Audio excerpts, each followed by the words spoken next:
Thank you everyone for joining us. Tonight's event is the fourth in a series that is looking at forced migration in the arts. And as part of the series, what we hope to do is to bring together people with lived experience of forced migration, academics, activists, artists, for an evening of conversation focusing on questions around forced migration in the arts. For tonight's event, we have got Jenny Mander, who is joining us. We've also got, who is co-director of the Cambridge Center for Global Human Movement. And we've got Hope Bachmann, who is a PhD researcher in the School of Politics and International Studies at the University of Leeds. And we've got Lois Klassen, who is a specialist in ethics, specialist of ethics in participatory art methods and research, who will also be talking about the work that she's been doing.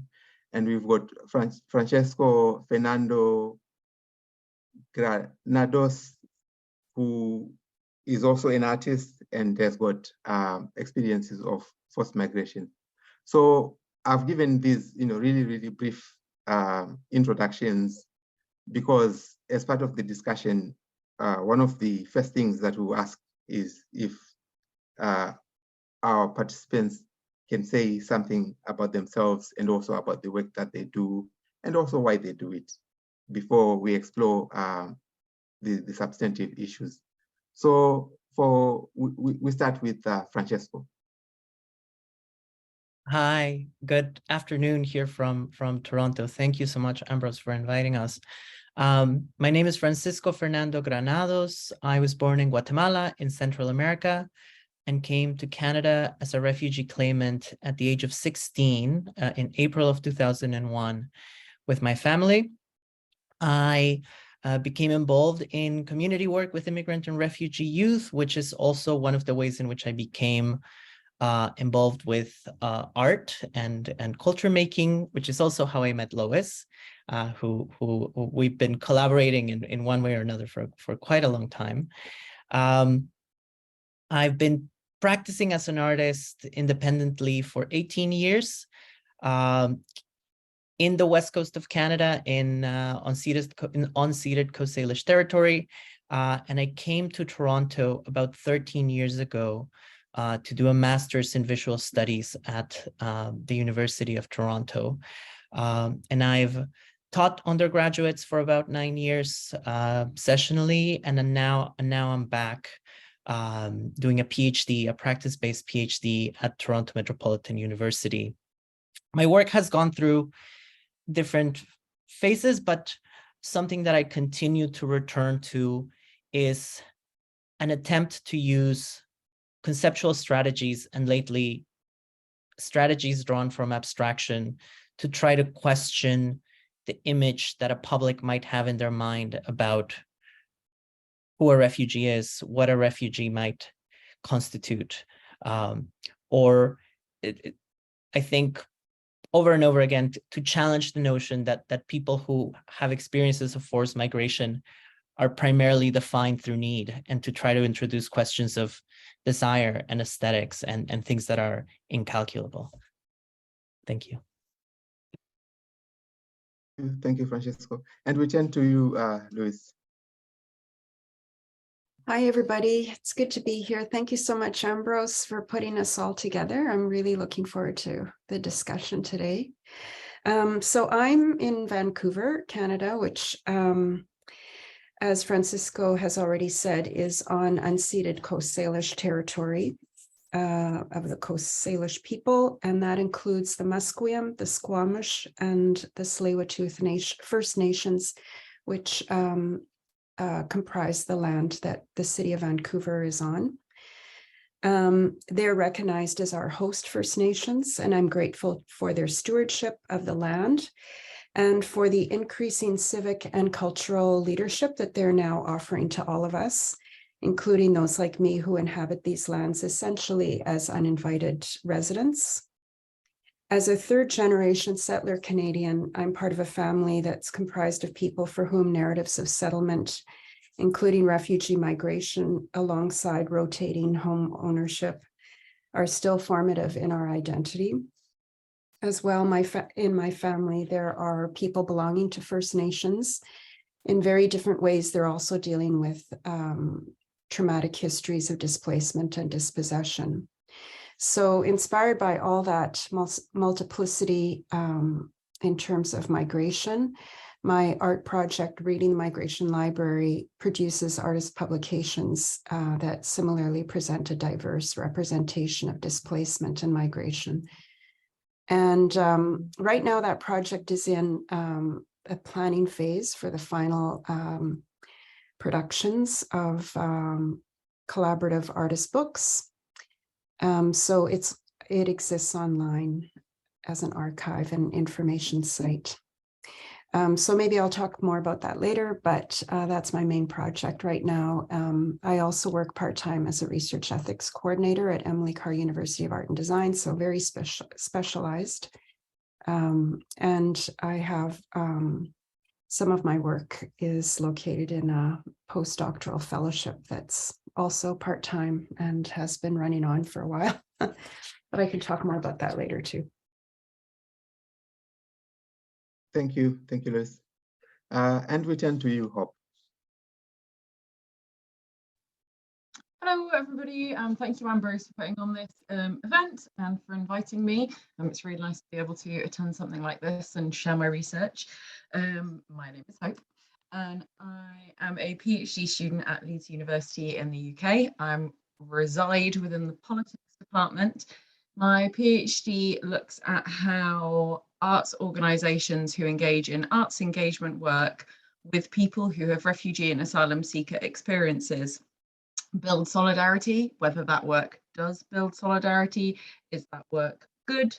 Is it bad? Is it tokenistic? What's it doing? Who knows? So that's my PhD. I came to this project. I've always been interested in these themes and these topics. My grandparents came to this country as refugees, and so it was very much something that I've grown up with. What else? Yes, my research uses qualitative research methods. So I went about my research gathering. I did a lot of interviews. I worked with a lot of different organisations. So in Leeds, I predominantly work with Opera North, who are an opera company, and they do a lot of outreach work. And so they collaborate on my PhD. I work within their organisation, looking at the practices that they do in the name of solidarity, how that manifests. I've also worked with a number of other organisations in Leeds, such as MAFWA, Red Ladder Theatre, and the Theatre Sanctuary Network. That's me. Thank you, Hope. And now we turn to you, Jenny. Wonderful. Well, thank you, Ambrose, and thank you everyone for joining me. I'm sorry I was the last eventually to join. You can see I'm of a certain age, but also I'm an 18th century intellectual historian, and that perhaps reveals itself that I'm rather better with quill pen rather than modern technology. But although I'm an 18th century, because I'm an 18th century literary and cultural historian in the Faculty of Modern and Medieval Languages, I've also become a co-director of our Centre in Cambridge for the Study of Global Human Movement. And I thought I might introduce myself by introducing the centre and then explaining how an 18th century historian might end up involved in migration studies. The centre was started a few years back through internal funding. Funding is always a perennial issue with everything to do with the arts. I'm sure that's going to be a running thread throughout our conversations here. But we remain very energetic and a very transdisciplinary research centre, exploring mobility and immobility, past, present and future, and the ramifications of those entanglements with different sorts of mobilities and immobilities for relationships, in all sorts of contexts.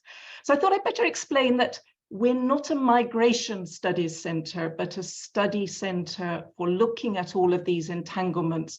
Forced migration remains very central to our program. There's an active refugee hub, and it would be interesting to have feedback. We remain convinced that there are benefits of considering forced migration within a wider framework that considers all sorts of patterns of mobility, but also the immobility that is often known by migrants and forced migrants who get stuck as opposed to finding a state of settlement. So within that context, our goal is to connect academics with each other and with 21st century challenges and with local communities and with policymakers. And the mission through collaborative action is to try and improve the lives of those who are displaced and wider society. Now, my role in the centre, and I perhaps will say more about that at a later stage, is to bring both historical perspectives and arts-based thinking to more traditional migration research. But how did I get there? Well, my research is in a period of very rapid social and political change in that of the Enlightenment, a period driven by overseas commerce and colonialism, an age of accelerations connecting people across the planet through ever faster communications, but also it's a period where the sense of home is profoundly unsettled. And I found that a very productive way of engaging with very contemporary issues. It's a period in the Enlightenment where the nation-state system is still very much in formation. So it's the other side of, if you like, our broken international order. It's a period where people are trying to grapple with emerging discourses of human rights in a context where some of the most egregious abuses of human rights in the form of the slave trade and other forms of migration were evident. So it's a period, I think, for those of you who are political historians, you might know the work of the Turkish-American philosopher Selah Ben Habib, but she describes modernity as this tension between two sets of rights, the rights of self-determinism, which must rely on territorially, if you like, defined states, and international or universal human rights, which rely on porosity of boundaries. So I've been very interested in exploring how 18th century thinkers are grappling with those tensions and how we might engage with those tensions, if you like, with more historical underpinning. So my own research relating more to the arts has been how this turmoil of political ferment that relates to these tensions also foregrounds the role of storytelling. So that's the arts that I'd like to bring to the table here, is that historians have typically left the rise of the novel to a sort of pink, pretty, fluffy place. You know, it is not worthy necessarily of hardcore engagement in international relations. What I would say then and now is that storytelling was being explored as being a fundamental tool that enabled people to include or exclude. But this was a period where, prior to the formation of 19th century nation state canons, it was a period where storytelling was being explored very much in the lens of hospitality. Hospitality is that welcome to the stranger. And what enables difference to be negotiated is throughout the political and commercial literature, but of course also in theatre and the novel, seen as being the exchange of stories. Stories are a way of negotiating others, but they require the time and the space, which is often hard pressed today, to open up to a state of vulnerability. So I found the connection between my research on hospitality and the importance of storytelling with the Global Compact on Migration, and specifically Article 16, where those signatories of the Global Compact pledge to make spaces at local level for the exchange of stories and promoting intercultural discourse. Now, it seems to me that that's an area where historical research of all sorts of different disciplines finds a connection with local politics, and perhaps we can explore how that also needs to be brought into a more global framework, where storytelling is such an important art for negotiating, a peacemaking art for negotiating difference. So that's how I came to be connected with, if you like, 21st century concerns and policy making.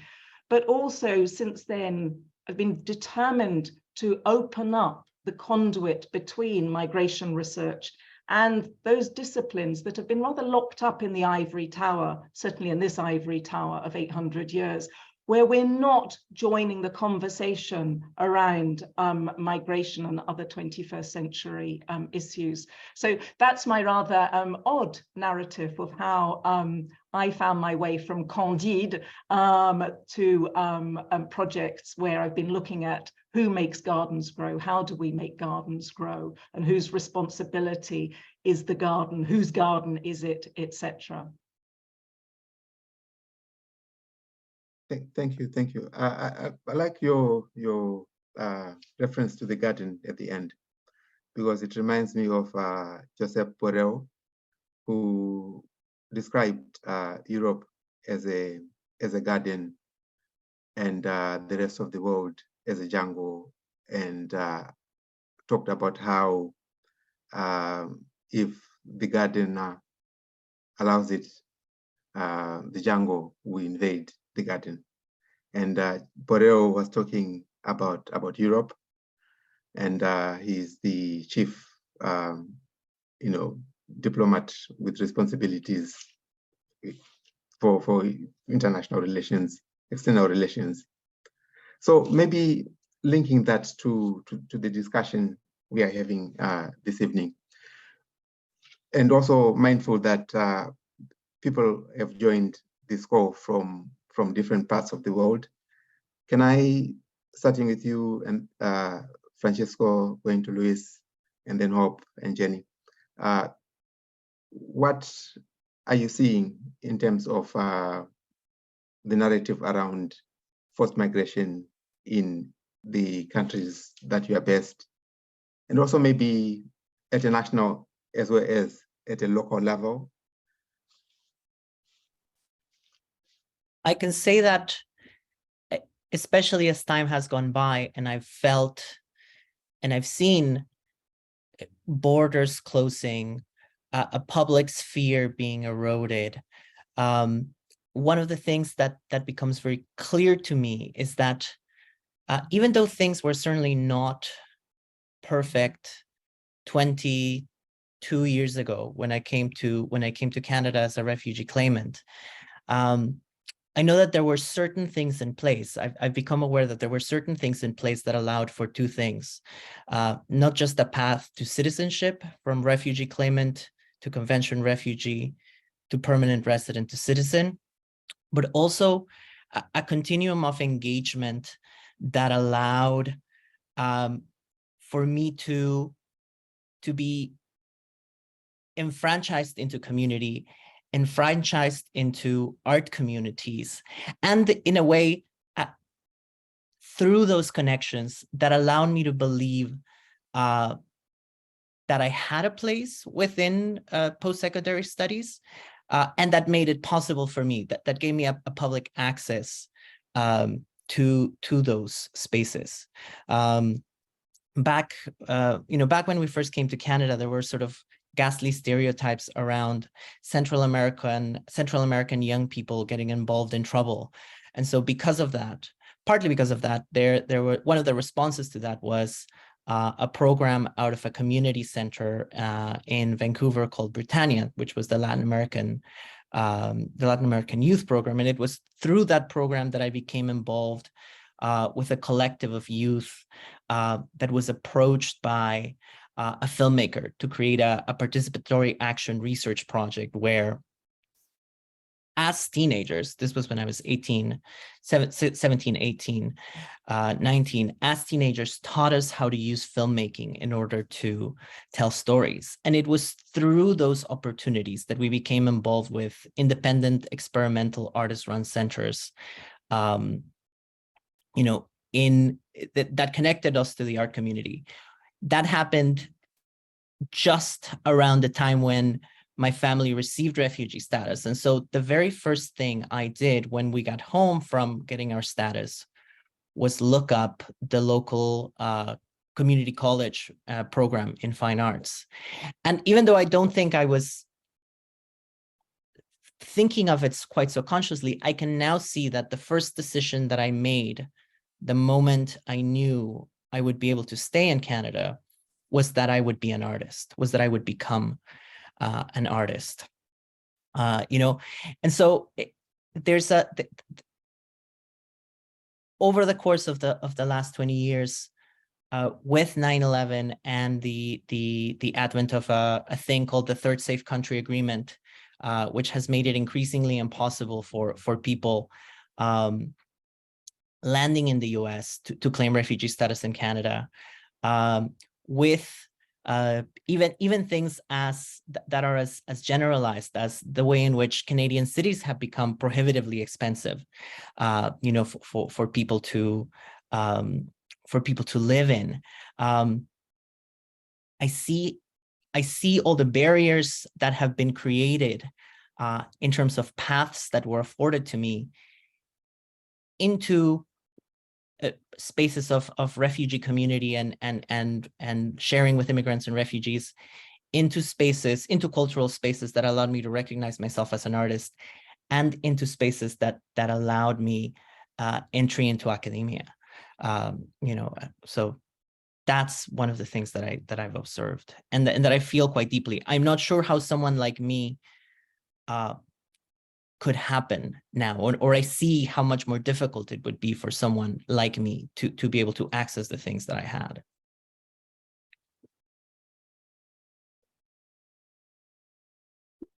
I'll follow up a little bit about the situation in Canada right now, and I'm speaking a little bit off the cuff and from the perspective of current events here, which I think are really important to speak in this context so that people are aware. Likely it didn't make news in the UK or elsewhere. But President Joe Biden visited Canada and Parliament last week. A lot of the hype leading up to that visit was over the Safe Third Country Agreement. We were all very much looking forward to finally getting rid of it, or hearing some news of it, you know, becoming a little more progressive. Yeah, it came in to play just after Francisco arrived, so it's timely that I bring attention to it here, I suppose. Anyway, regrettably, very disappointingly, they did not make any progressive changes to it. Instead, they announced that they would fortify a crossing, an irregular crossing that was being used to as a workaround for asylum seekers to be able to claim asylum from a US border into Canada. And at that border, as I understand, there were some services set up, you know, in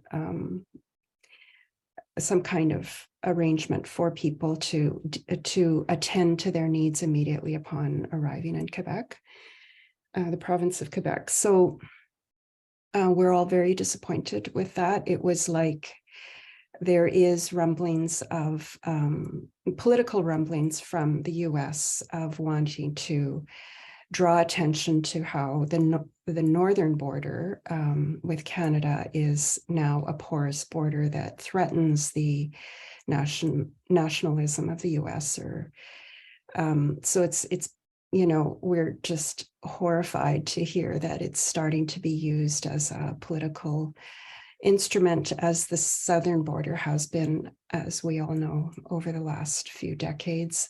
So this is the first kind of, you know, high profile fortification, you could say, of that border. So we're all pretty upset about that.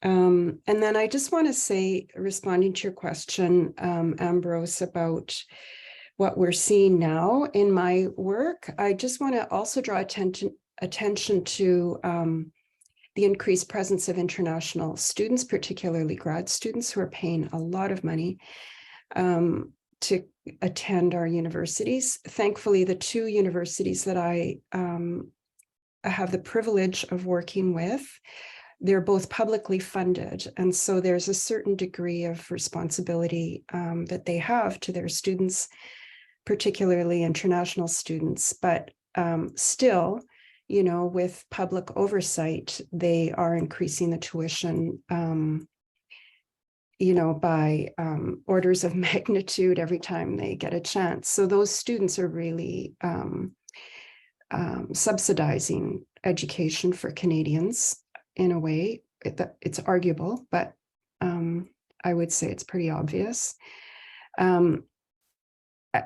That's the best case scenario right now. The worst case scenario is corruption happening in these private universities that are springing up quickly and without a lot of oversight. So we're starting to hear stories of, you know, a kind of corrupt system of recruiting students from the global south to attend very expensive colleges and universities in name only. And they arrive and discover that really there's nothing there, or very little, or in some cases, you know, they are successful at using it as a ticket towards immigration. But anyway, that's an issue that I encounter a little bit in my work. And I hear from the students and I see the kinds of projects that they want to do.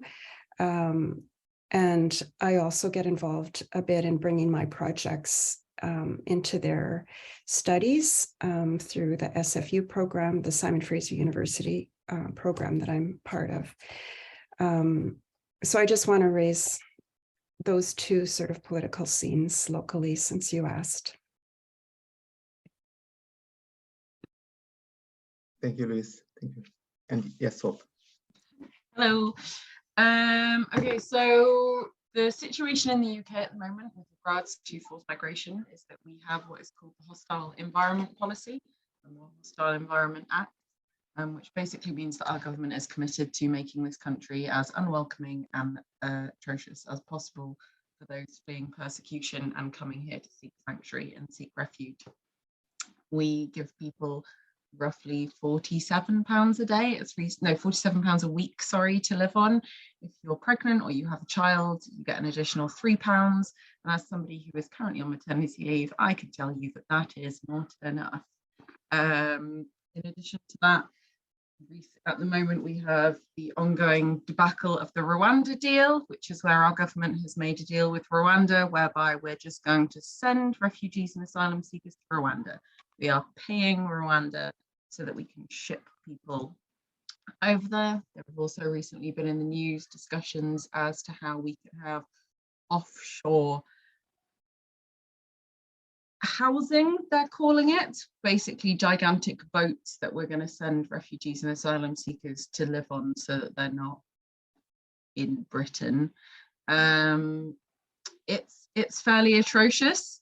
It's awful.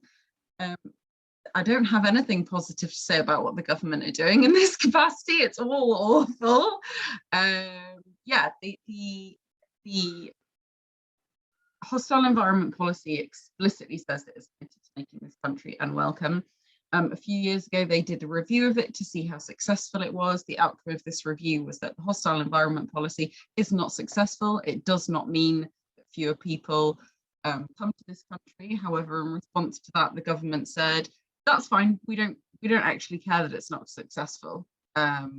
We just want to make their lives miserable. Obviously, they didn't phrase it like that, but that was ultimately their response. Despite the fact that it's not successful, they're not going to stop doing it or change it in any way. They're committed to continuing it. The one positive that I can say, and it's something that I'm very fortunate that my work gets to shine a light on, is that there are organisations like the Sanctuary Projects in the UK whose ambition is to explicitly challenge this. So the Sanctuary networks in the UK are organisations who say, we stand up against the Hostile Environment Policy. We are organisations who say, in the face of that, actually we welcome refugees and asylum seekers, and you are welcome. and we welcome you and we want you here. So Opera North is a theatre of sanctuary. There are dentists of sanctuary, doctors of sanctuary. You know, it spans the whole. I can't think of the word. They're everywhere, these places of sanctuary, and that's very inspiring that those places exist. How long that will go on for, I don't know. At the moment, it isn't, and this might sound a bit over the top, but at the moment, it isn't illegal to be a place of sanctuary. But I don't know how long that will be for, because of the nature of the way in which these laws are changing at the moment. That feels like a very real possibility. I have been in meetings where people have said, do we have to be careful that we're not, you know, are we at risk of doing anything here that's problematic? That's a very real concern that organisations have. So yes, that's the state of the UK at the moment. It's not great, but there are people fighting against it or trying to. If I can now tag on, I suppose a question we might be asking is, what is the place of the arts in changing the narrative? Can arts change the narrative? And you know, I was interested that Francisco, you suggest that perhaps you wouldn't be able to have followed the route that you've followed to your present position. And it seems to me that we're at an impasse where culture seems to be being weaponized increasingly. And there's an increasing hostility to cultural diversity. And one of the reasons for migration is cultural diversity, and one of the problems for migrants, forced migrants, to bring benefit to the countries where they find asylum is hostility or lack of understanding of cultural diversity. So it seems to me that we've got a problem with culture being at the source of so many of today's conflicts, a lack of understanding of the benefits of cultural diversity, and a great need for an understanding of the role that arts might play in, if you like, brokering and fostering that understanding, but in a context which isn't, I think, unique to the UK at all, where 21st century global society is very much placing its hope in technological solutions. We've never been more interconnected from a digital perspective, but at the same time, we're increasingly culturally divided. So, I mean, just some indications of the place of the arts that we need to, if you like, resist or challenge and get policy changed. Certainly in the UK, I cut out adverts of getting bright girls into STEM, and I've yet to find an advert of getting bright boys into the arts and humanities. It's a very one-sided set of values in our British schooling, which is development, personal and societal, national development will be built through the technological processes. And that's leaving the arts in the school pipeline in a very, very minority position. And there's a real risk that it becomes the sort of gilding of the, if you like, the privileged lily. And that means that the ecosystem, you know, is, if you like, withering away and relying on energy and, if you like, lifeblood rather than a proper system. Further evidence of those sort of further index of where values are. I mean, I think it's still in place, but the UK immigration point system, I think dreamt up by Boris Johnson, gives 20 points for a PhD in STEM for a relevant job, and 10 points for a PhD in another subject. But it's not just, I think, the UK mentality. I'm struck by how difficult it is to get bursaries for people from the global south or for refugees to study in the arts and humanities at university. And if you look back at the SDGs, you know, Target 4, which is about education, again, the language is all about medicine, science, technology. So there is, I think, a wider context in which it is not understood that the arts have a valuable role and a precious role, an invaluable role in promoting cultural stability at a local and at a global level. So I think that we need solidarity and policy change in getting the understanding of cultural diversity into some of the policies that are very much aimed at helping precisely the cause that we're talking about. The Global Compact for Migration is a little different, but their arts are seen as very parochial, local things that can fend for themselves. And there's no notion that they might actually benefit from more complex structures. And even the language there talks about intercultural and shared arts activities as people almost like on two sides of the tennis court, and you sort of bring your arts to a festival, but there's not an understanding that culture and arts practice is dynamic and can evolve and exchange and complexify. And so I think that there is a desperate need for arts education in a context where culture is being left in a vacuum for it to be weaponized and then precisely becomes the reason for forced migration. And then the reason that immigration control gets repeated on a daily basis in everyday interactions as people, want to put, everybody in a place and understand. So that would be, if you like, my notion. If we want to change the narrative, we need to change the narrative also about where art fits into being human in the 21st century. And it hasn't been left behind at an earlier stage, with the dinosaurs, but actually is cutting edge in terms of peace building. Thank you very much, Jenny. So I suppose my next question will pick up from what Jenny is saying, and it will be, what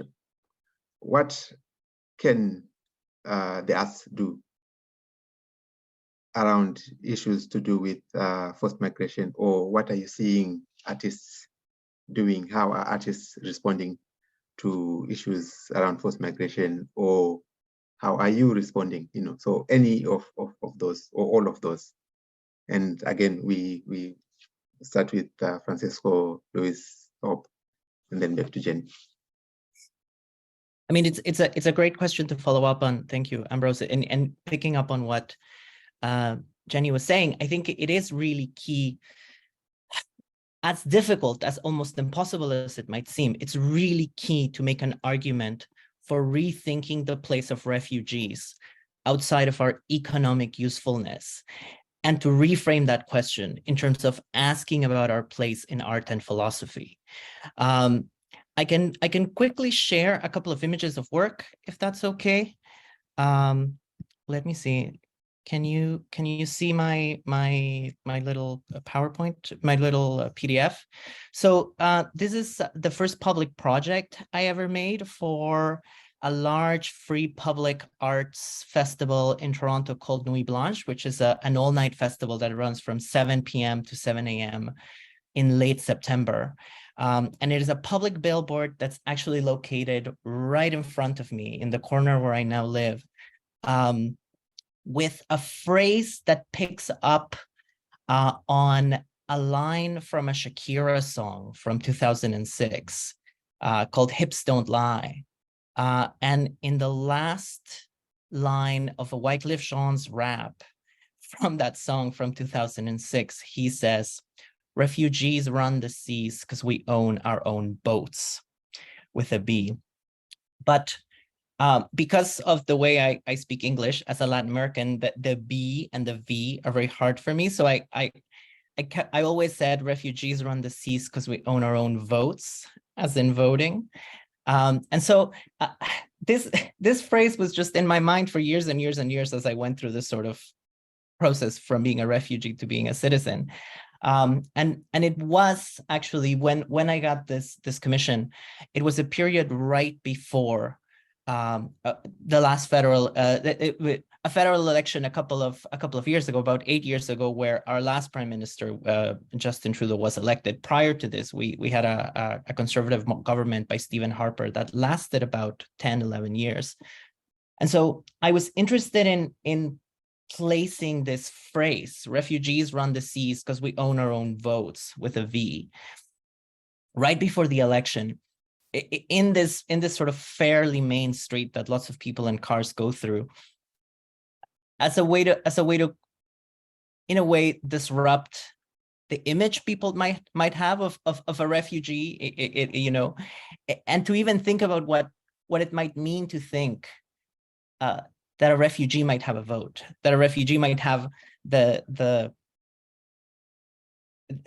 as refugees we have the philosophical capacity, if often we don't have the civic agency to vote until we get citizenship, that we certainly always already possess a philosophical capacity for voting. You know, the second image that I'll show just for now is a second version of that same piece a year later, that was shown in an eastern province of Canada called St. John, New Brunswick, where I had an exhibition of some works of mine at a refugee welcome center at a YMCA. And so we recast it from a public space, a public sphere, into a space of education for recently arrived people, at that time in that place, mostly from Syria. You know, so I think one strategy is using both the public and, I think, community channels to speak to audiences that are both general, like in the case of the first kind, in the case of the first piece, which was sort of out on the street, but also for those of us who are from refugee communities or who have access to refugee communities, to generate those conversations also within our own spaces.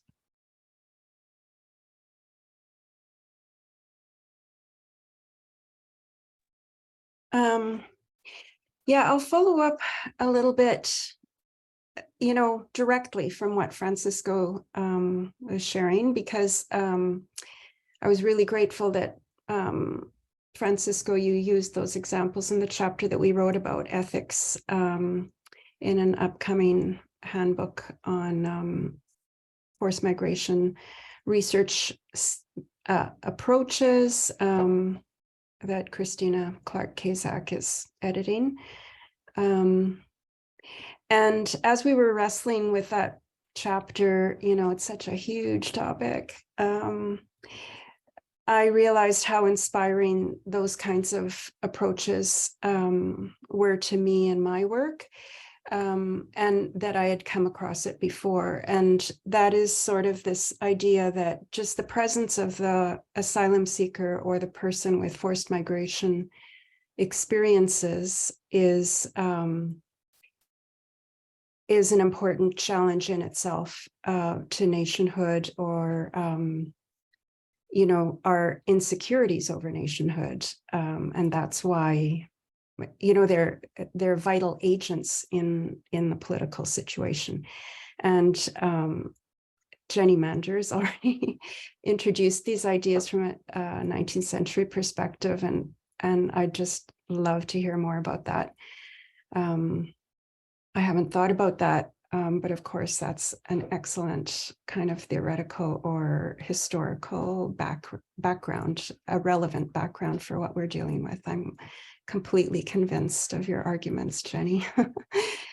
But anyway, besides Francisco's art, I'm also thinking of Yenli Espiritu and Duong Lan's feminist refugee epistemology, which urges us to see the refugees as a, quote, site of social and political critique of militarized empires, rather than as objects to being rescued. And this is a huge theme if you take a sort of research ethics framework to look at the problems.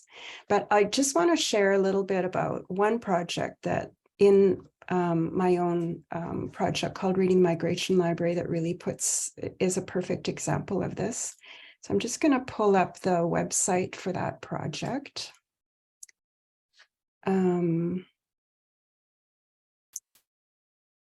Yeah, I think you're looking at the same thing I am. So this is the main page for Reading the Migration Library, which is part of Light Factory Publications. And Light Factory Publications is kind of a moniker that I've used throughout my entire art practice for kind of ad hoc publishing of artist books and catalogs that sort of come along and become part of what I'm interested in, what I want to support. And then all of these publications are very accessible. So accessibility is a big part of the mandate. But what I wanted to talk about is this one, Notes on a Tour. Whoops, I'll open it up here. This is just the notice about it. So this is an artist book by Gabriela Galindez from the El Paso, Juarez region at the south side of Texas at the Mexican border. So she was born on the Mexican side, but when I met her, she was living in El Paso. She now lives in Colorado. But she was a grad student. So this is an example of not necessarily an international grad student. I believe she was studying as an American. But she was studying borders in the Border Studies program at El Paso, University of Texas, El Paso. And I was doing a fellowship there, and so they assigned her as a research assistant for me. But we hit it off because she had an art degree and was kind of bringing this, her art practice into border studies. So I'm just going to go to the book post about it. So these are all the books that are in the project, and this is hers, because it's downloadable, but there's some photos here about how it works, and I can demonstrate it as well. What she decided to do is to publish her notes that she had taken when she was given a tour of the El Paso Processing Center. And they appear in the book in Spanish and then English. And very short little introduction about how she was a grad student in border studies, and with some journalists, they had the privilege of witnessing the inside of the detention center, with, of course, a lot of security and mediation. And so she quotes kind of what is said about this setting. And then she has very simple little illustrations.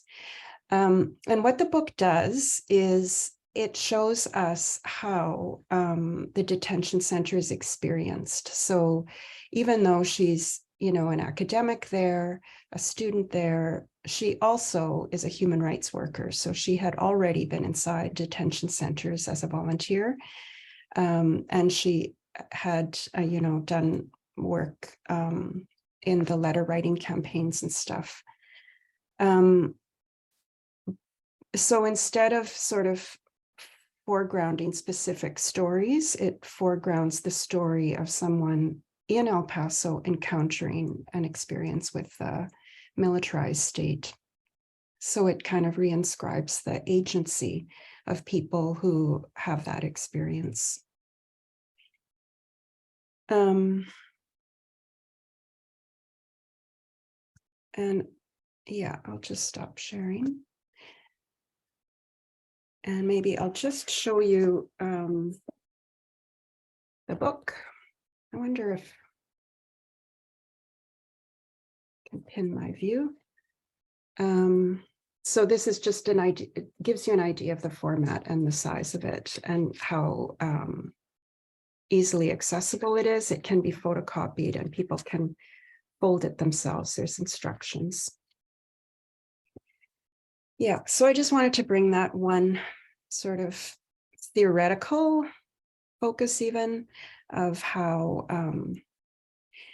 you know, turning the gaze towards the militarized state might be, from the perspective of the person experiencing it, might be an effective artistic strategy.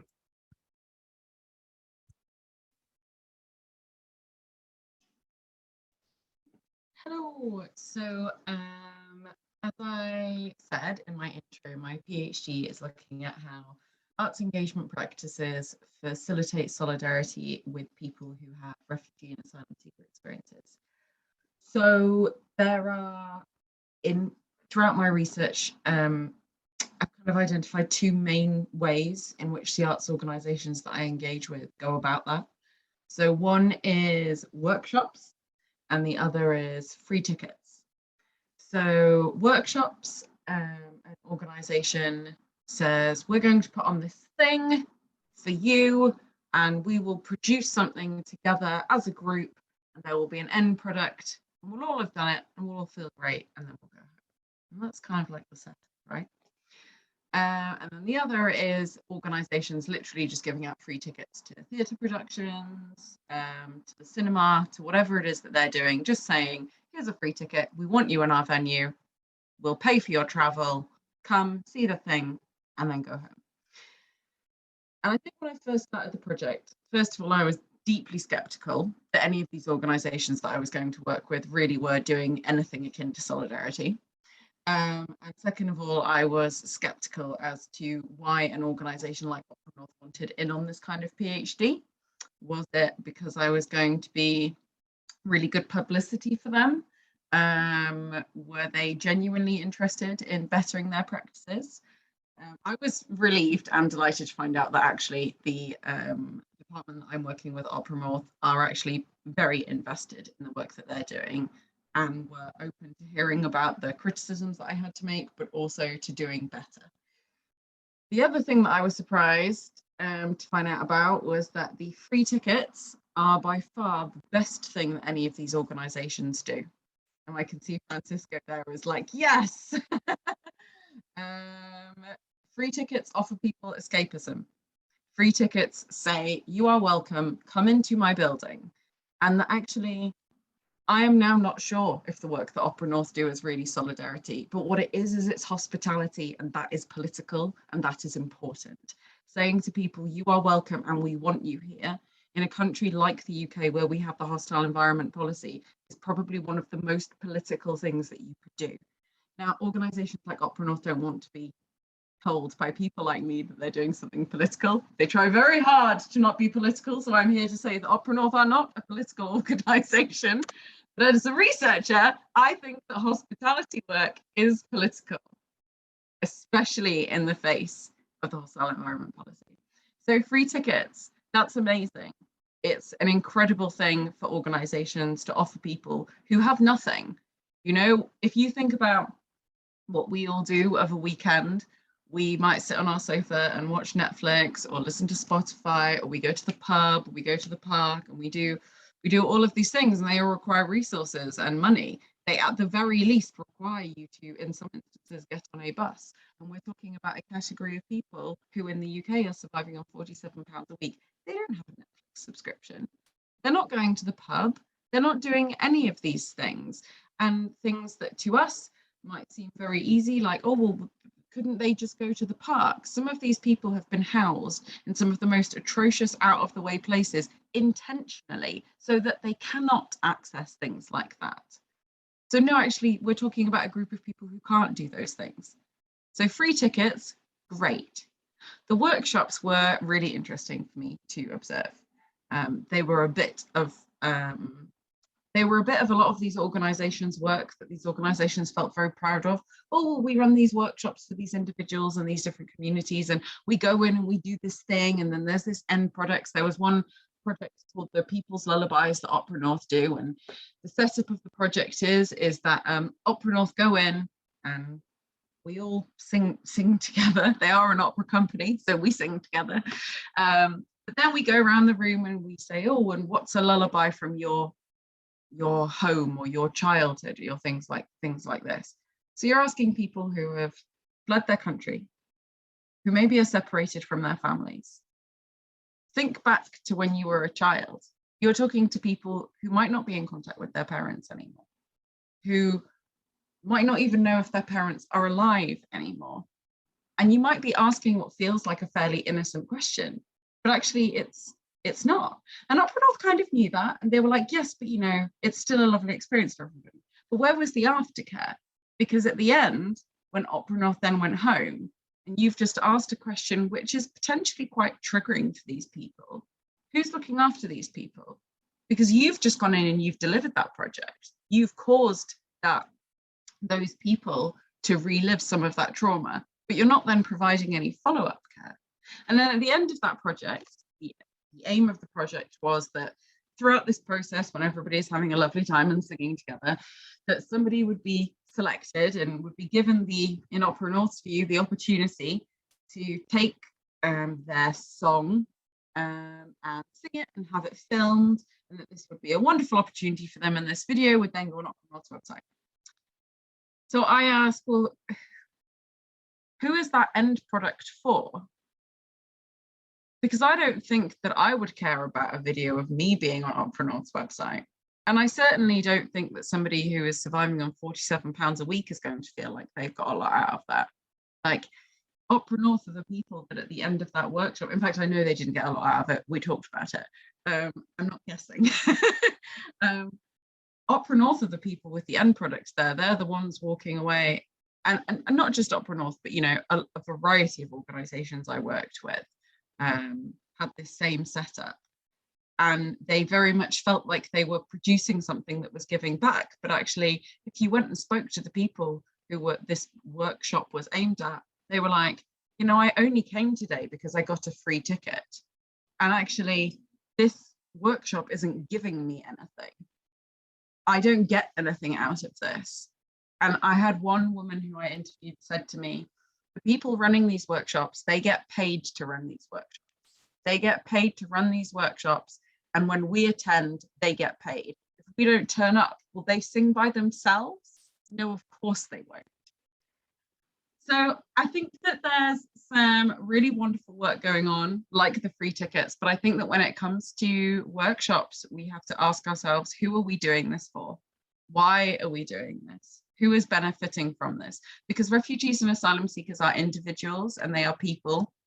They are not products to be monetized. And often that ends up being what happens, not just in the arts, but in academia as well. They become subjects to go away and research. And then, oh, look, I've got my PhD. But what happens to the people that you interviewed? And that's something as well that I myself had to be really conscious of. And I had to think a lot about, do I need to interview people? Is that important?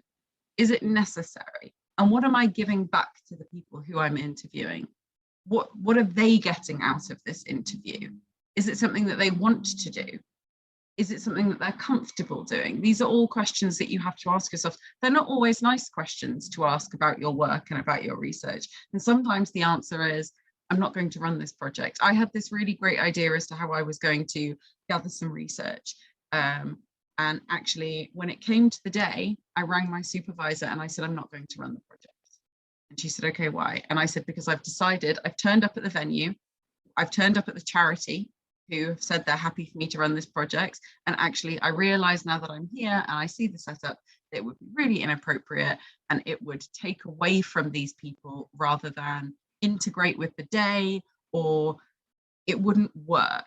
And she completely supported that, and that was fine. But as a researcher, you're then, you know, you've poured an amount of time into running a project that you're then ditching and walking away, and you have to come up with something new. That was the right thing to do. And I think that when you are doing research responsibly and ethically, sometimes that means walking away and saying, this piece of research shouldn't be done in this way. So, yeah. If I think Lois wants to come back in. No? Yeah, just a quick clarification of one of the examples you gave.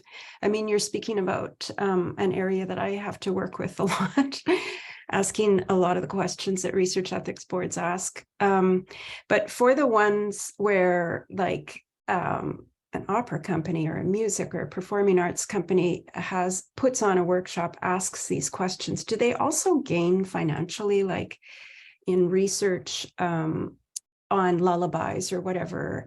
Or, you know, do they actually like kind of draw creative content out of people without paying them for it, would you say? Yeah, absolutely. And I think that that is 100% something that happens. And that's very much something that the interview said back to me. You know, two of the women who I interviewed one of the things that they said specifically about the Lullabies project was, if we don't turn up, they don't get paid, and they don't have a thing. But sorry, if we don't turn up, they will still get paid, but they won't have a thing. We're not getting paid, and they're only paid because we exist. And you're talking about a group of people who are explicitly aware of the power dynamics that are going on, but a lot of these arts organizations act as though they're dealing with an ignorant group of people. And they're not ignorant. Why would they be ignorant? They're just like we are. They know exactly what's going on. The only difference is they don't have a choice. They are surviving on so little money that they often don't have a choice other than to play into these narratives and to turn up at these workshops, because they are dependent on the things that go with them. So for instance, a lot of these workshops will come with the offer of a free lunch or a free bus ticket. And when you're surviving on so little, you can't afford to turn down a free bus ticket, because that free bus ticket, going back to what I was saying earlier, a lot of these people are intentionally housed in isolated areas. That free bus ticket gives you access to local supermarkets where you could do cheaper shopping. That free bus ticket gives you access to being able to socialize with people who otherwise you won't see. That free bus ticket comes with possibly free Wi-Fi, depending on the venue. Like, there are a lot of things that free bus ticket gets, but you only get that free bus ticket if you come up to the workshop. And you don't get paid for the workshop, but the people running it do. If I might join in at this point, I think you've said a lot that resonates clearly with the chat, but also with me. I think that, again, it's part of the academic setup to structure a lot of arts-based projects in relation to migration and forced migration under a heading of impact, which is more like a car crash, is that one drives the car, into people, rather than actually developing, I think, as you were suggesting, Hope, a proper context of hospitality, which has to be built on reciprocity and building up trust and relationships. I suppose I've been struggling very much with those issues, but also how one gives agency to everybody who's working together. So musicians, artists, and the student population, as well as the refugee population. And I think that is an interesting challenge to wrestle with if one's thinking at how one moves from a position of decolonizing, which students understand on one level as being open to listening, but then when they write their essays or research papers, it takes a very different format to get a grade at the end of it. So how can one intervene in that sort of structure and create a classroom or a research environment that opens up and is open to a collaborative learning environment where those who are expert by experience are contributing to, if you like, research outcomes that aren't about them, that are about other issues. I suppose I've had the luxury of not doing the sort of research that is so data-based and trying to get results. That's the beauty of the 18th century. People think that it's in the past. Of course, the past emerges so much in the present that it's very live in the discussions of entanglements, etc. But what I've done, and maybe I could also share just, if I can succeed in sharing 3 slides, that would be a miracle, but I will try. I will say my piece, but I began with some impact funding money and quickly discovered that impact as organized at that point in my university was very much about feathering our cap and extractive of testimonies and wanting to have results before you'd even started, that I have vowed I will never go into that sort of project again. And I have been so much happier working with local community projects, particularly in Peterborough, with a forced migration or people who've been displaced through forced migration and other people who perhaps would vote in a different way. And so it's been an interesting question how you bring Cambridge together with Peterborough and the perceptions of both of those cities Cambridge students become posh by very fact of being here, irrespective of their background, irrespective of their skin color, etc. So there's a lot of mutual sort of judgment that it was quite quickly broken down. But the project that I was doing before the pandemic, that perhaps fortunately crashed into new dimensions that weren't originally part of the sort of linear project, was to work with a musician from English Pocket Opera Company and an artist to work with a local or local social initiatives that had been funded by local government money for integration purposes. And the project was to try and show that one can have arts-based evaluation as well as data-based, if you like, feedback forms. So our conceit was to gather stories, but to provoke those stories by making a song, and making a song that was facilitated by art-led collaborative work.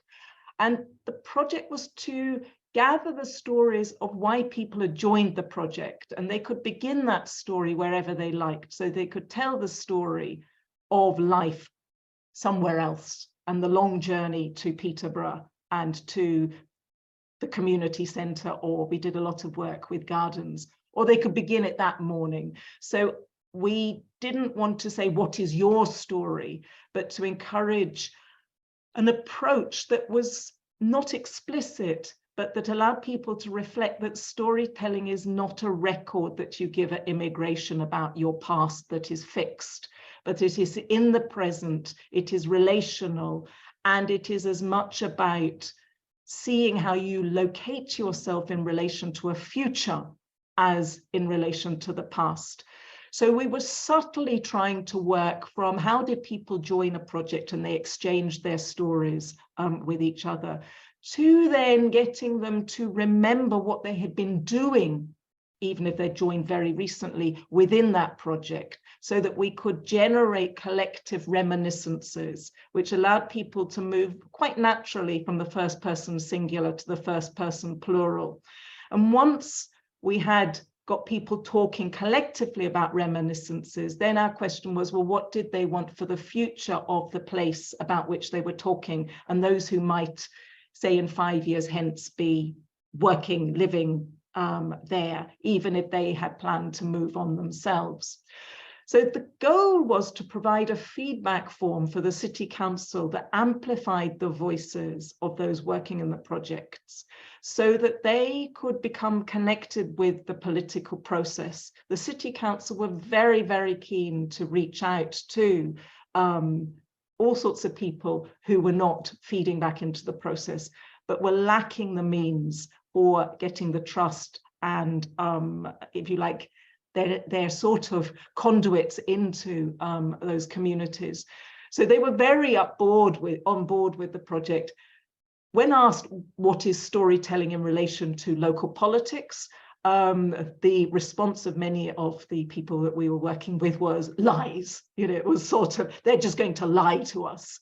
So there wasn't trust between the groups, but building up confidence that their voice could be amplified, and not just in a feedback form that we put into whatever the modern equivalent is of a filing cabinet, but actually sung back to the City Council. And the plan had been before COVID to have a collective march to the City Council and sing in, if you like, the chambers, and the councillors were up for that, and perhaps it will yet happen. But it was to, if you like, enable a sense of not talking about the past and trauma, but feeding that into a political voice that is a collaborative voice.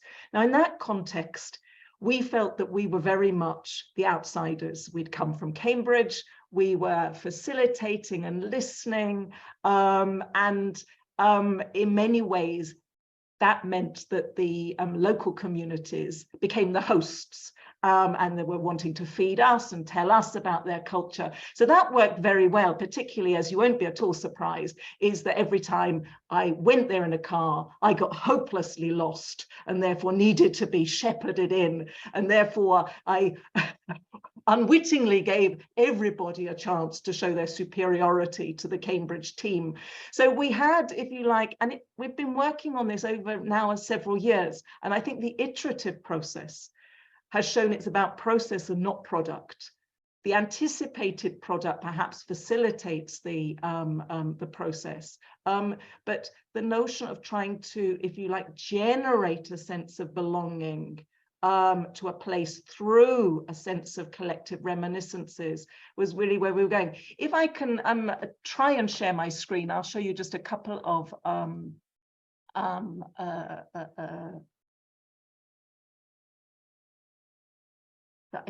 can you see these shots?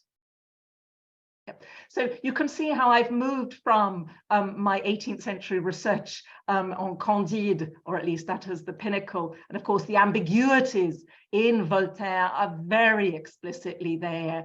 Is the garden very different from the sugar plantation?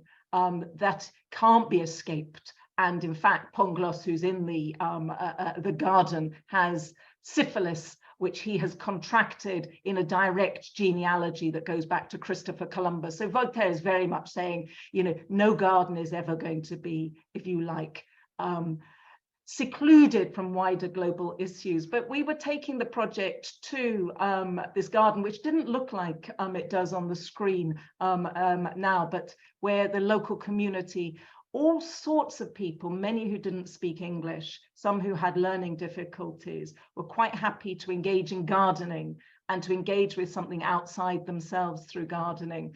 But if I just go on to the next slide, you can see that our starting point was to get people to tell their story of how they came to that particular meeting. But the only rule was you couldn't take your pen off the page. So you had to draw the route that took you there, but it produced something more abstract. And then people were invited to color in bits and to label various nodes. So that was to get, if you like, the individual stories being exchanged in something that was a little more abstract. Then we moved into something far more abstract using the language of one of the modernist artists, Alan Davey. And we gave people a repertoire of signs that they could use and then got them to dialogue with each other by making a mark and saying what it might mean to them in their life and wherever they were, and people to respond.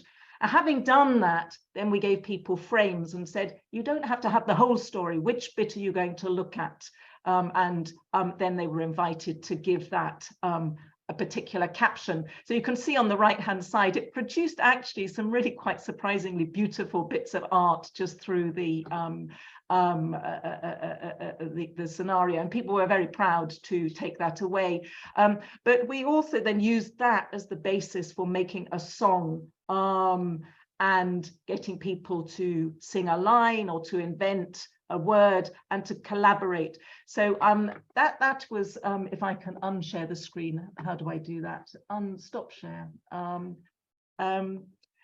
We were trying to do something that wasn't producing art to go in a gallery, but that was genuinely collaborative, that didn't have one author, but that brought lots of voices into the scenario. And that has led to a lot of ongoing collaborative work that, if the benefit is anywhere the greatest, it is for the classroom here in Cambridge, that has connected people who are expert by experience with people who were theoretical and well-meaning, but had no idea what they were talking about, and were definitely very humbled to hear people saying, you know, in very robust terms, you don't know which side your bread is buttered, you know, don't get so caught up in things. But for us, the interest was how we could give agency to all participating, including the students, and in many ways to bridge the divisions that emerge in our classrooms when students try and do the best thing, but often get caught up in their theories and therefore introduce quite a lot of divisiveness in their evaluation of art. And I think one of the questions, Ambrose, you were going to ask is, what are the issues? And if there's one issue that for me is really quite live, you know, relating to what I was saying about the weaponizing of culture, and that is our cultural context at the moment, you know, where the pendulum has swung away from art for art's sake to morally accountable art, but an understanding of moral accountability in terms of, is the artist good or bad? And are the characters good and bad? And therefore putting, if you like, literature, stories, and art into the acceptable and the unacceptable. And I think there's a very good article by somebody in the New Yorker talking about the dangers of understanding moral engagement through that judgmental process. You know, judgment needs to take place in a court of law, so to speak, where the seriousness of the judgment is dependent on the density of the contextualization and the research, not the sort of judgment that takes place very quickly and over social media. And it seems that trying to break down those divisions of, there is this thing called a refugee, is a person, as we've already said, and actually many different people, they're all singular, and trying to get students to go back to art as a space that actually returns us to the singularity of being human and enables us to connect, not with a political message or a manifesto, although there's a place for that, but actually as a space for connecting with the ambiguities and the entanglements of an individual who is not better or worse than other people, but equal, but different in their singularity. You know, one doesn't fall in love because somebody is better, but one falls in love with their individuality, their singularity. And I think that's one of the beauties of art, that again, it's one of our responsibilities to bring back as a live thing, that it's not a reductive way of doing politics. You know, it's not the picture that tells 1,000 words in one word that you can quickly move on. If it's 1,000 words, it needs as much attention as those 1,000 words. So I think that's been where I've been going, is how can we, if you like, within, you talked about earlier how we change the narrative and how we actually do things that are beneficial to displaced people. And it seems to me that we can start in the educational system. We must start in the educational system by talking about complexity and singularity and, if you like, generosity. Those are things that perhaps, you know, art really does allow a very privileged environment if we build that environment and protect it from its encroaching sort of commodification, weaponization, essentialization, etc. Anyway, I think that I've oversaid my bit, but that's my passion. Thank you very much, Jenny. So we've got a few minutes left. So before we get concluding remarks from our speakers, does anyone who's been listening want to say something, add anything, question anything?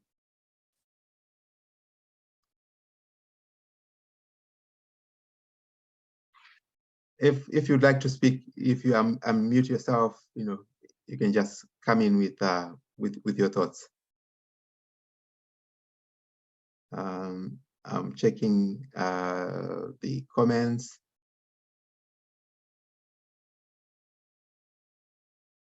We've got a comment from Flora. Flora, do you want to say something? Do you want to speak to your comment? And also Tessa and Emily. Hello, it's Flora. Yeah, I just wanted to, well, it's been really, really interesting. Thank you very much for organising it. I think it was just to say that what Francisco was saying about everything that everybody said has been interesting, but what he was saying about refugees voting, and that being the lyrics to the song, which I really loved your mishearing of it as well. I really liked that. But I just thought it was interesting that we see that there's a lot of ways that people hold power that we don't necessarily always think about how can it be used, and I guess ties in a lot with what people have said about how, and what Jenny's been saying about how the arts can be used in such a political way. And it's not always something, I guess it comes quite often from people who don't have a humanities background, quite often think, oh, it's just humanities, it's not really good for anything. But actually there's so many different ways that our voices and that our bodies can be used and in order to be, you know, for defiance, for speaking to a political point. So it was just, yeah, just what Francisco had said about that. And it just reminded me about how refugees and asylum seekers at the moment are really trying to gain some political ground and well, just have their voices heard and not be dehumanized in the way that they are being dehumanized. That was it, really. Thank you very much.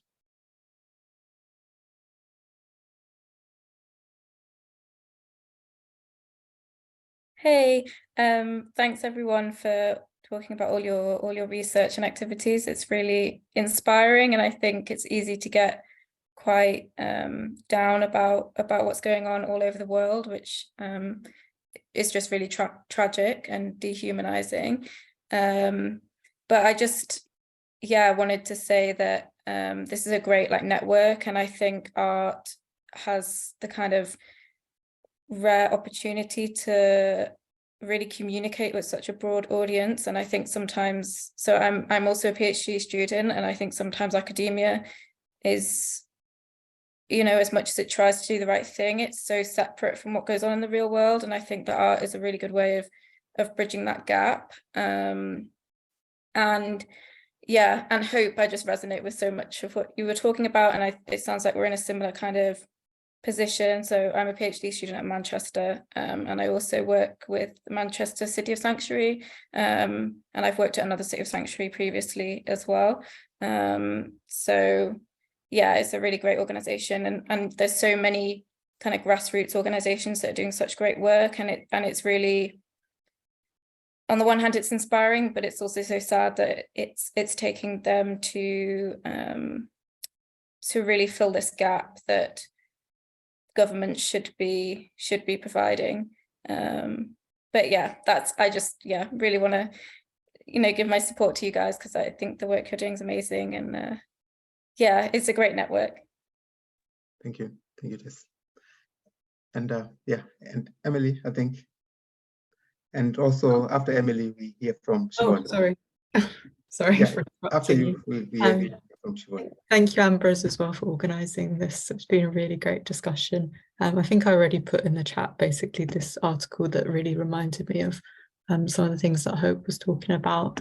And the other thing that I was thinking of listening to that, what Hope was saying, was about how, I mean, so I personally, like, my work isn't directly with refugees and asylum seekers. Like, I have done workshops with people from my backgrounds, but they have tended to kind of have like British nationality or status, where the kind of money thing that we were talking about, that you were talking about, is not so much of an issue. But I have been like thinking about it, because I'm thinking of offering payment for the workshops that will form part of my research, which I think is what I want, which I think is important to do. But at the same time, I worry a little bit about kind of monetizing the whole process and making it almost like a kind of, do you know what I mean? Kind of, if you're sort of paying people, it kind of also puts that kind of like capitalist thing into it as well. But I don't know if Hope has any thoughts on that. But I do understand the point that she was making as well. So we'll hear from Siobhan, and then we'll come back to, let's hear from and then we'll come back to you, Hope. Thanks so much. Really thought-provoking and interesting diversity of examples there. And it was just kind of on that point that I just wanted to maybe just kind of, I think it's really important not to homogenize groups. And I was a bit uncomfortable with this kind of idea of they, like, Hope, when you were talking in your work, you were saying like they have nothing and they don't engage. And like there's literally, you know, tens over 100,000 people waiting who are classed as asylum seekers in the United Kingdom. And it's really important, I think, not to extrapolate from one particular context that everyone's experience is the same, because that's what we're facing at the moment, this kind of construction of people as kind of needy and desperate and isolated only. And I think it's denying a lot of people's creative activity and autonomy. And it's a really important reminder that people outside of these structured large projects include artists, include people who engage in creative activities themselves, but also across different levels. And I think that that's very evident in activist networks, self-organizing activist networks, where there's something different between like the artist outsider, the researcher outsider coming in. And that's not necessarily all that's going on, or that they see, because you know people don't necessarily want to share their creative internal lives with the researcher they've just met. Just like, and I think that we give a lot of credit, or we in terms of, even when we're being critical, we talk about a diversity of organizations and a diversity of arts practitioners, and we have to have the same response to like the interlocutors that share their time with us. We can't just kind of categorize everyone as having the same reaction. So I just thought it was just to think, I think all of us, myself, to think like reflectively about you know, who we're indexing and who we're creating as kind of homogenous blocks, and who we're granting diversity of opinion and experience to. Thanks very much for everyone's inputs. Though really thought-provoking. Thank you, Siobhan. Before we come back to you, we'll hear from Tess, and then we go back to our panelists for final comments. Hi, sorry for talking again, but I think someone's replied with a comment to Emily, but I just thought I'd share my experience of kind of how I, because it was really difficult about how I kind of thank the people I'm collaborating with for their time, and especially within, I'm not sure if you're based in the university, but in university kind of framework, it's quite limited. And I wasn't even really able to give a cash payment to people for taking part. And I've worked with worked and volunteered with various organizations in the past. So I kind of, through talking to them and participants and seeing how charities like City of Sanctuary compensate for travel, I used kind of that as a framework for how I would compensate my participants. And I was really lucky that one of the organizations I'm working with, RAPAR, I don't know if anyone knows of them, but they are kind of, the acronym stands for Refugee and Asylum Seeker Participatory Action Research. So they're, I'm really lucky to be kind of collaborating with them as well. And I think just, if you talk to organizations that really know the population that you're going to be working with, they're the best people to guide you. And then obviously it's just a balance of what your kind of organization can provide. So I've ended up giving cash like reimbursement for travel, which I'm allowed to do, and then having gift vouchers as well, which aren't ideal because, you know, it's not like I can give them a gift voucher that gives them access to whatever shop they would like, but it's one of those like love to shop vouchers, so they have access to a lot of, and it's a physical card rather than having to go online or anything. But I agree that it's really tricky, and I think being someone who's not like myself, who's not got the lived experience, I think it's really important to kind of take kind of observe some organizations that work with the population you're planning to kind of collaborate with. And I think, as well as this kind of physical payment and like gratitude, I think you can create an environment when you do these workshops that's really safe and welcoming and open. And actually a lot of the participants in my research so far have actually been grateful just for that space.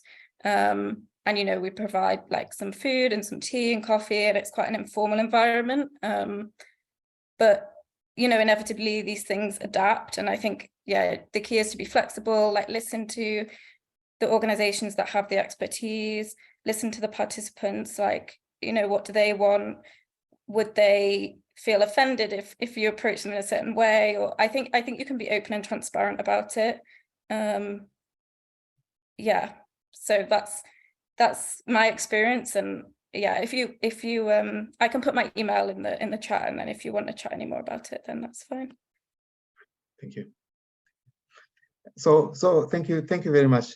So we come back to our panelists for final comments or concluding remarks, or if you've got something that you particularly want to emphasize or stress. We start with you, Francisco. Thank you so much, and thank you everybody for the comments, and thank you to my fellow panelists. I think to conclude, I think, yeah, to reiterate a question of access, especially to art spaces, especially as they are coded as privileged spaces. When Hope was talking about this idea of free tickets, I became really excited because I actually remembered a program that was sponsored by the telephone company in Vancouver when I was a teenager, where they weren't exactly free, but you could get into this really wonderful theater called the Vancouver East Cultural Center for $2, which, while not free, it was a thing I could manage to do. And when I think of the kinds of things I managed to see, and the ways in which it connected this privileged space of arts to something that was based in a community that I had a connection with, that was a really interesting condition of possibility, you know, and to think of the ways in which that kind of access and access to an accessible public education and academia as a space of reflection on things that we experience in life, the possibility of that singularity, of recognizing that singularity, is essential. I was very lucky that in my community college classroom, in my first year cultural studies community college classroom, I was given Gayatri Spivak's Candace of Altar and Speak to Read.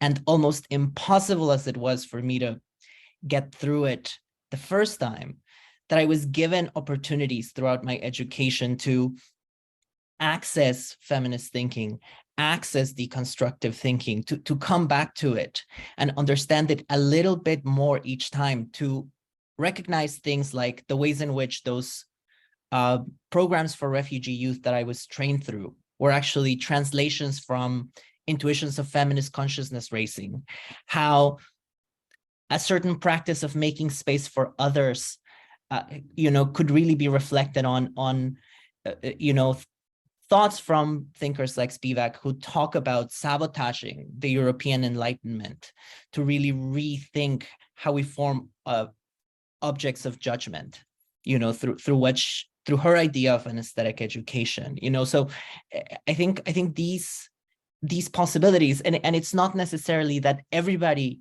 will be interested in art or academia. There should be other paths available for people who may or may not be interested in it, but that the space of possibility and the condition of possibility remains. Thinking of what Jenny was saying, for a practice in aesthetic judgment, a practice in the singularity and the unverifiability of aesthetic judgment that trains our hearts to know when to restrain ourselves from just rendering people as an object of knowledge. I think that's important. Thank you. Thank you. Thank you very much. Well, we have so much to talk about, and it's been so productive. So I'm not going to say much more other than I've really appreciated this. And I will put a plug in for one more resource, Documenting Displacement, a book edited by Kasia Grabska and Christina Clark-Kazak. I'm just going to put the link in the chat. And the reason I bring it up is because all of the projects highlighted there are projects that or almost all of them have found a creative method in forced migration studies. And most of them are not starting from art, they're starting from other research interests or methods. And they find themselves doing creative projects because it's so effective. And then they find themselves with major ethical problems on their hands. many of which we've heard today, and we've heard people sharing from the audience also some solutions, and I really appreciate that. Anyway, there's more storytelling there, and in that other project that I linked, Mapping Participatory Media. So there's lots of really good resources out there, and I think we have to keep telling stories ourselves about research, creative uses of creative methodologies in forced migration research and the ethics around that. Thank you. Thank you. So just quickly, I wanted to pick up on something that Emily and Tess were talking about. So one of the issues that I faced in my research is that it's illegal to, and this is an issue which I expect some organisations are trying to navigate as well, is that if you, depending on what stage you're at in your asylum application process, it can be illegal to work in the UK, which means that being explicitly paid for your services or for participating in a research project or anything like that could jeopardise your asylum application. And so the ways in which people are paid for their time is something that people are have to be very careful about. Yeah, thank you everybody for coming. Thank you, Ambrose, for putting this together. It's brilliant. And I hope that you're all interested in attending the rest of the talks in this series. Thank you everyone for your comments and questions. And I shall add my thanks to everyone and just say a few comments that come to mind regarding the discussion about ethics of payment, etc. Something that I think worked quite well with the projects that I've been doing is actually we were providing a service by going to meetings, community meetings, where they actually needed people to go and animate the meeting. So we provided the services free, and they weren't, if you like, objects of study. The people who we met there, and we said this is what we were doing and asked for permission for photographs. But beyond that, what I did need to do was pay the musician and the artist. It's all right for academics and research students perhaps to go free of charge. Even the research students need the travel paid for, but it's not all right, particularly in the context of lockdown, where artists were in such a difficult position to do that free of charge. Something we've not said much about, so Ambrose, the subject for another conversation, but is where do we do art? The places of art, what we consider art, and those very different spaces, called museums and galleries, and the very different ways they are being configured and using migrants in tours and connecting objects and people through objects. That's one area. But I think the blurriness of what is art, it extends to all of those things that the people in Afghanistan are no longer allowed to do. So playing musical instruments, drawing, anything other than, what is allowed. So I think that we have a situation where, despite the pessimism, people like Adorno and Horkheimer and the culture industry, that there's no possible intervention through art within Western culture, or perhaps within global westernized culture, without it becoming part of the sort of hegemony of capitalism. I think we can have much more hope than that. I think there's plenty of evidence I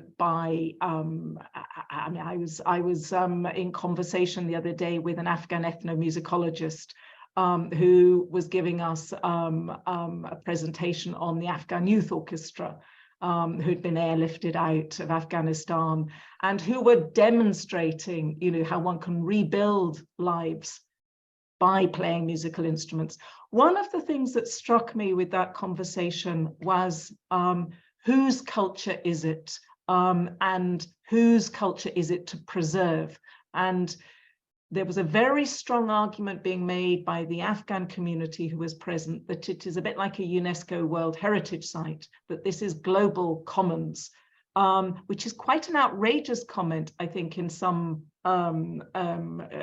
post-colonial studies contexts. So it's a very interesting one of, it's our responsibility to help preserve other people's cultures and their diversity. And therefore those questions of who should be allowed to play ethnic instruments, who can evolve that music. And I think that's an interesting debate to have as to, if you like, whose culture is it? And there's all sorts of complexities there, and it's going to be case by case. But I think we can remember that art does provide a hugely important life source. I was in conversation with the Mohamedou Ould Slahi, who's the person who stars, so to speak, in the Mauritanian. He was in Guantanamo Bay for 14 years without charge. And the film was being shown around the country, and everyone was talking about human rights and legal issues. And I didn't have the capacity to talk to him, in that language. I said, just tell us what art means to you. Totally different conversation, because then he said, well, actually, that's a really interesting question, because I'm not a lawyer either. I had the experience of being there, but what kept me from suicide was stealing pencils and writing poetry and then getting some paints and painting. Who was I doing it for? My family, in case I was, killed. Did I leave something behind? And it wasn't just, if you like, a story about his case. It was about himself. So I think we've got plenty of examples. Terezin concentration camp, sure, it was made into the object of Nazi propaganda, but people didn't go to art. They didn't return to music and painting to delay death. It was to affirm life. So I think that we shouldn't be pessimistic. But what does that mean, for where we go? And I think, Ambrose, you have the answer, is connecting artists together, connecting artists with questions of human injustice and human justice, with forced migration, connecting academics, artists with policymakers. And I think we do need to join together to make a coherent case for why art matters. There's not enough of that case being made. And I think the more that we, it is a strategy, isn't it, of neoliberal society, of divide and rule, not necessarily with any oversight. But unless, we can all connect, from our atomized spaces, there are other forces that are prevailing. So I do think that, there is a strong case to be made that brings the arts not just as a periphery to, say, UN deliberations, in the Council of Europe, but actually far more mainstream.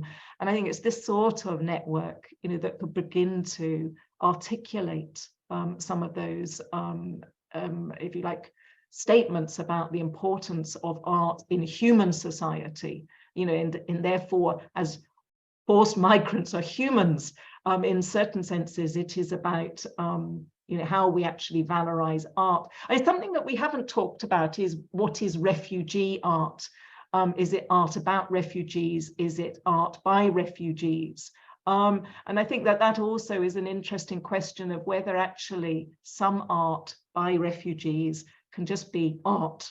And at what point, is it strategic, and for what strategies to keep the migrant or the refugee label in there? And at what point do we actually allow people to be artists, of whatever skill? So there's plenty of questions that you've left me with thinking about, and I hope we'll have opportunities to take them forward, but thank you very much. Yeah. So thank you to all our panelists. Thank you, Jenny. Thank you all to all our panelists, and thank you also to everyone who attended today. One of the things that we are going to do is we are going to keep this series running for as long as we can, where we meet once a month and we bring together artists, we bring together academics, we bring together activists, we bring together people with lived experience of forced migration, and we have these conversations around forced migration and art. And the hope is that through this space, we get to learn and find out, we get to connect, we also get to learn from each other and to see what kind of a world we can build together through these conversations. So if any of you have got any suggestions on other events that we can follow up on other topics we can focus on, Jenny has suggested museums and galleries, which is absolutely brilliant, which we'll consider. Please drop me an email and we'll consider them as part of the series. So the next event is going to take place on the last Thursday of April, which is going to be, let me double check, which is going to be the 28th. And we are going to focus on Dalits, people who are considered because of the caste system in India who are referred to as Dalit. And we are going to look at forced migration and the arts as it relates to people of Dalit backgrounds. And without more from me, and on that note, we say thank you very much and have a wonderful rest of the evening. Thank you.